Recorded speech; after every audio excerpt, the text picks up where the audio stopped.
Hi, this is Nathan Tintle. In this Learning Goal video, we will talk about how to estimate the value of the correlation coefficient. We'll use the exam times and scores data set to talk about this learning goal.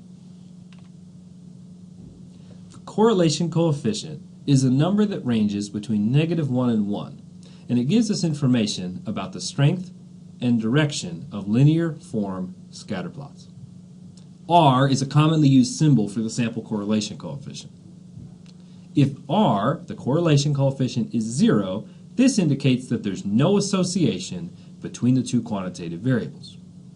On the other hand, if the correlation coefficient is 1, this means that there is a perfect positive linear association. What we mean by that is all the dots would fall perfectly on a straight line, and that line would have positive slope.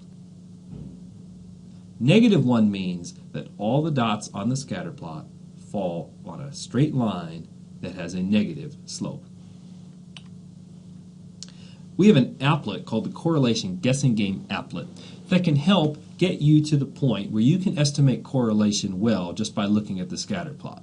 Well, we'd say maybe within 0.3 of the correct correlation. Let's go to that applet now and try it.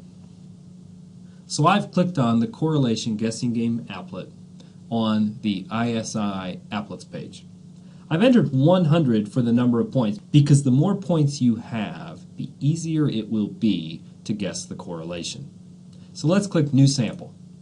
Here's a scatter plot with 100 dots. Now the question is, what is this correlation? One thing we notice is that there seems to be a negative trend to this scatter plot. That is, as we increase the value on the x-axis, the dots tend to go down. So our correlation will be negative.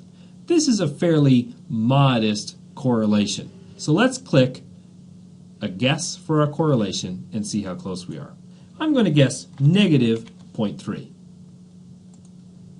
The true correlation in this case is -0.26, pretty close to our guess. Let's try again. Here, in this sample of 100 points on the scatter plot, I don't see much of a pattern at all, so my correlation guess is going to be pretty close to 0.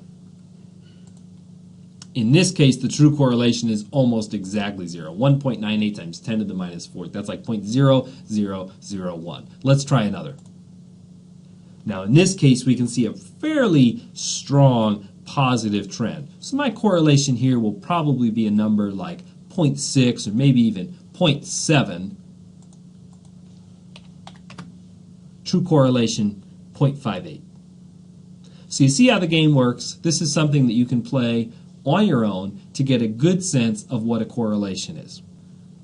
Now we're back to the exam time and score data set.